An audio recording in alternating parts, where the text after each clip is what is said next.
So hello दोस्तों, कैसे आप सभी लोग? राधे राधे। आज हमारे घर पर पेंट करने वाले भैया। सबसे पहले दीवार पर घिसाई करते हैं रेक मार्क से, उसके बाद पुट्टी और पीओपी से फिनिशिंग देने के बाद पेंट करना शुरू कर देते हैं। यहाँ पर लक्ष्मी माता जी की तस्वीर लगी थी जो खंडित हो चुकी थी, उसे हटवाने के बाद हम यहाँ पर पीओपी से फुलफिल करवा देते हैं। फाइनल टाइम पर पेंट मिक्स होने लगता है, जो मिक्स होते हुए देखने पर इंस्टाग्राम का अलग ही ट्रेंड लग रहा था। ये वाले भैया हमारे पेंट को मिक्स कर रहे थे एंड दूसरे वाले भैया हमारे दीवार को प्राइमर से ब्रश कर रहे थे। इन दोनों भैया को पेंट करते हुआ देखते हुए शाम का समय हो चुका था। शाम के समय फिर से मेले की ओर ट्रैक्टर जा रहा था। हम लोगों की तलाश में हम भी चल देते हैं ट्रैक्टर से मेले की ओर। पेट्रोल पंप पर डीजल भरवाने के बाद हम चल देते हैं मेले की ओर। लेकिन उससे पहले हमारे एक मित्र यहाँ पर स्टंट दिखाने की कोशिश करता है, कामयाब होता है। ट्रैक्टर से उतरने के बाद हमें एक अंकल जी मिलते हैं जो बिल्कुल मगन थे।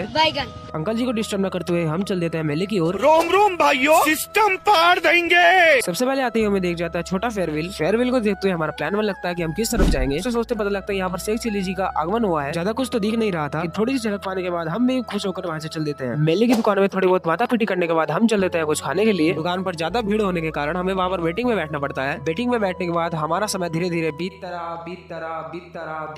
लेकिन थोड़े समय बाद हमारा नंबर आ जाता है। मेरे साथ के सभी लड़के चटोरे टाइप के थे, उन्होंने पकौड़ी चूज की। इसका तो मुंह ही जल चुका था। एंड देन पकौड़ी खाने के बाद हम चल देते हैं किसी दूसरी दुकान की ओर खाने के लिए। राम तो मैंने अपनी जिंदगी में कभी इतनी वाहियात चीज नहीं खाई। यह सब खत्म करने के बाद हम चल देते हैं दुकानों की ओर। 6x6 के आदमी ने 4x4 की थार खरीदी थी। यह सब खरीदने के बाद फाइनली घर जाने का वक्त हो चुका था। हमने अपने लिए खरीदी जलेबी। एंड देन फाइनली आप लोग यही समाप्त होता है। मिलते हैं नए ब्लॉग में। Thank you so much for watching. Bye bye.